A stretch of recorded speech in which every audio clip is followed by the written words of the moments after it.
Welcome to another episode of Block Blasting Tips from one of the world's best block blasters, Baz1 TV. Oh man, epic glaze, epic self glaze. But I'm here to help you. So today we're going to dive into something called block placement. But if you haven't learned the essentials yet, I'm going to put a link to the whole playlist in the video description, or I might even have something showing up here that you can also check out, like the combos video. That being said, this is going to be pretty advanced stuff, so there's going to be a good amount of yapping, just really going into the technical execution of block placement, putting the blocks in the best possible spot. So yes, without further ado, let's get into it and homemade transition. If we're getting into advanced block blasting, you can usually, like 75% of the time, get away with trapping blocks if they form a block's shape. Oh, like here, for instance. So here, it's not a full trap, but you can see it's a perfect delivery for this block. This L piece, that is a perfect delivery right there. So you're actually encouraging the game's algorithm to dish you blocks when you can sort of force them in this way. Like I'm creating a slot that shape would just perfectly fit the board. And like I said, it doesn't work every single time, but it works a lot. I'm gonna put it here. Let's put it down. And look at that. A successful block force. W's in the chat. Successful block force. And this is why I'm the teacher of this game, my friends. So look, we got it.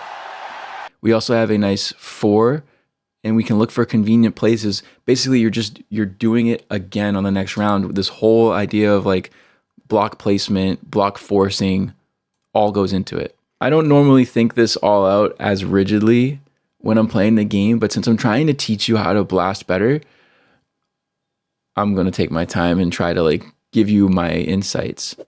So I'm gonna do the single, and then I'll do this.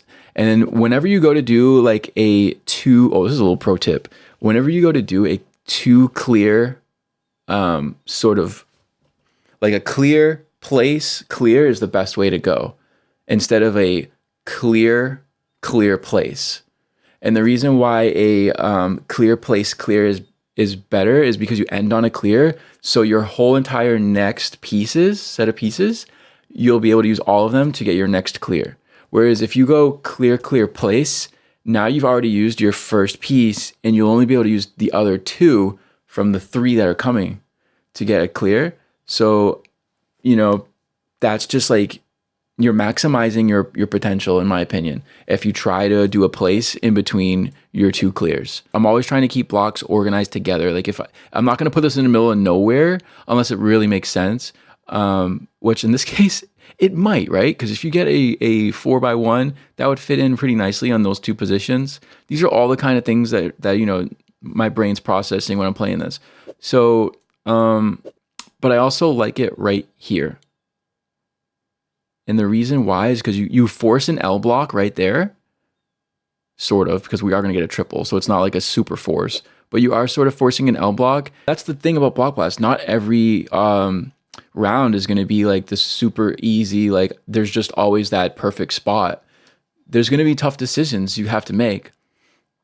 But after everything's said and done, I'm considering doing the L.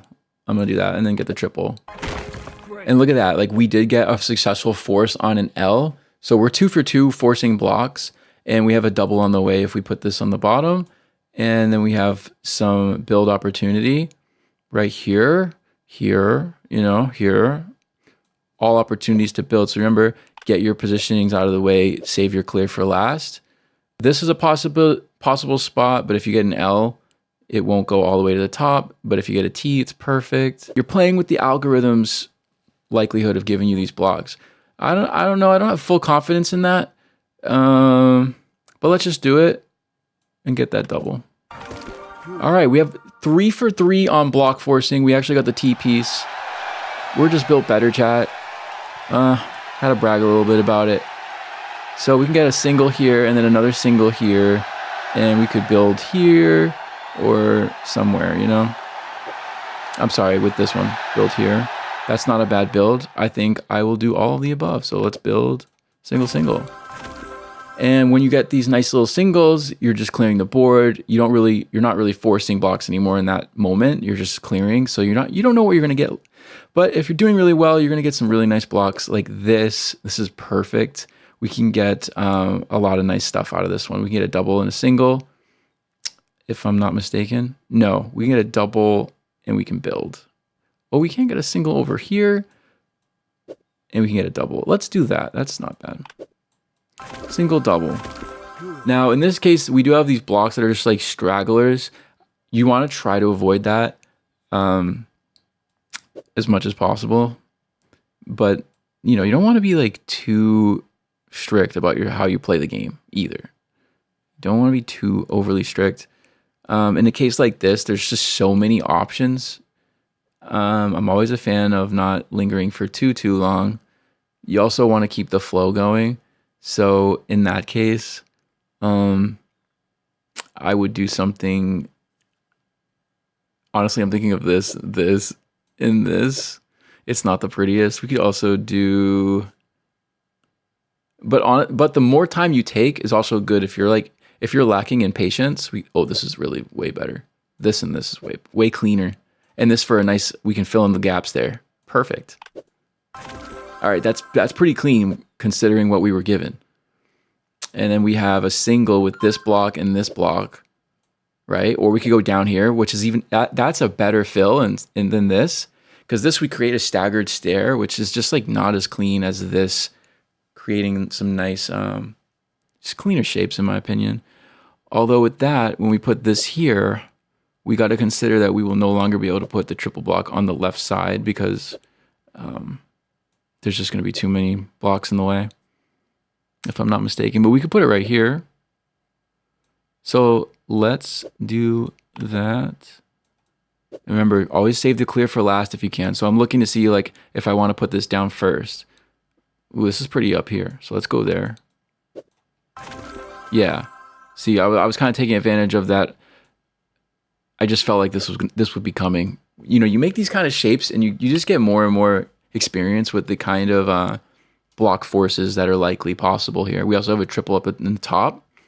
I don't like the triple as much, but yeah, see, this is a really good spot for this, but then it doesn't really make a good opportunity below it, right? Like the block force is ugly there. It's not pretty. So unless we put this here and get a single, then we might have something a little bit more prettier, except then we're gonna have two blocks just hanging right there. Okay, this video is getting long, so I'm gonna stop right here. I hope this helps. I feel like we really got into some good stuff today about Block Blast strategy, how to get your scores higher, how to think if you're looking to get higher scores. And good luck, have fun. Take your time, don't be too hard on yourself.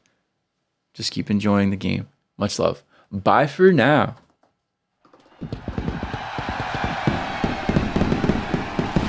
Ooh, that was a goodie.